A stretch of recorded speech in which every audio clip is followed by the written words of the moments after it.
Assalamualaikum warahmatullahi wabarakatuh.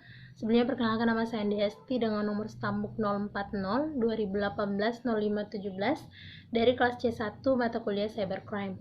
Jadi hari ini saya akan menjawab pertanyaan yang diajukan oleh Bapak Dr. Hardianto Janggi SHMH sebagai bentuk tindak lanjut materi konsep yurisdiksi cybercrime.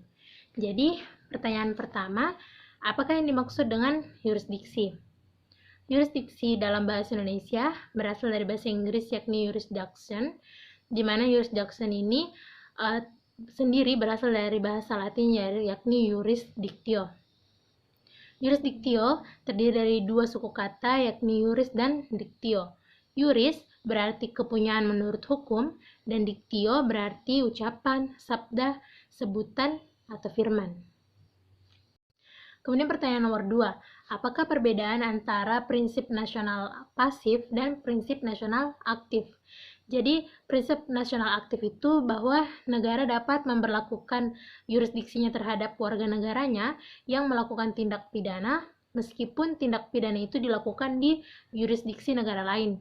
Sedangkan prinsip nasional pasif adalah setiap negara berhak melindungi warga negaranya yang berada di luar negeri, sehingga apabila negara teritorial di mana tindak pidana itu terjadi tidak menghukum orang yang melakukan tindak pidana, maka negara asal korban dapat diberikan kewenangan untuk menghukum tindak pidana tersebut apabila orang itu berada di wilayah negaranya.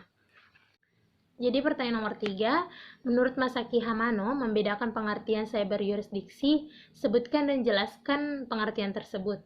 Jadi dibedakan menjadi dua, yakni dari sudut dunia virtual dan dari sudut hukum. Dari sudut dunia virtual, yurisdiksi sering diartikan sebagai kekuasaan sistem operator atau para penggunanya, atau disebut juga dengan user, untuk menetapkan aturan atau menjalankannya dalam masyarakat di ruang cyber atau virtual. Sedangkan dari sudut hukum, cyber yurisdiksi atau jurisdiction in cyberspace itu adalah kekuasaan fisik pemerintah dalam mengadili pengguna internet terhadap aktivitas mereka di ruang cyber. Kemudian pertanyaan nomor 4, apakah yang dimaksud dengan teori perbuatan material, teori alat yang digunakan, dan teori akibat? Jadi, teori perbuatan material ini adalah yang menjadi lokus diktinya adalah tempat di mana perbuatan itu dilakukan sehingga mengakibatkan adanya delik. Kemudian, teori alat yang digunakan adalah alat yang digunakan di tempat di mana alat itu dipergunakan untuk menyelesaikan suatu delik. Sedangkan teori akibat adalah tempat akibat yang menjadikan lokus diktinya. Kemudian pertanyaan terakhir yakni nomor 5, apa yang dimaksud dengan prinsip ubikultas? Jadi prinsip ubikultas ini adalah prinsip yang menguatkan bahwa delik-delik yang dilakukan atau terjadi di sebagian wilayah teritorial negara atau wilayah di luar teritorialnya atau disebut dengan ekstrateritorial itu suatu negara harus diberikan ke dalam yurisdiksi setiap negara yang terkait.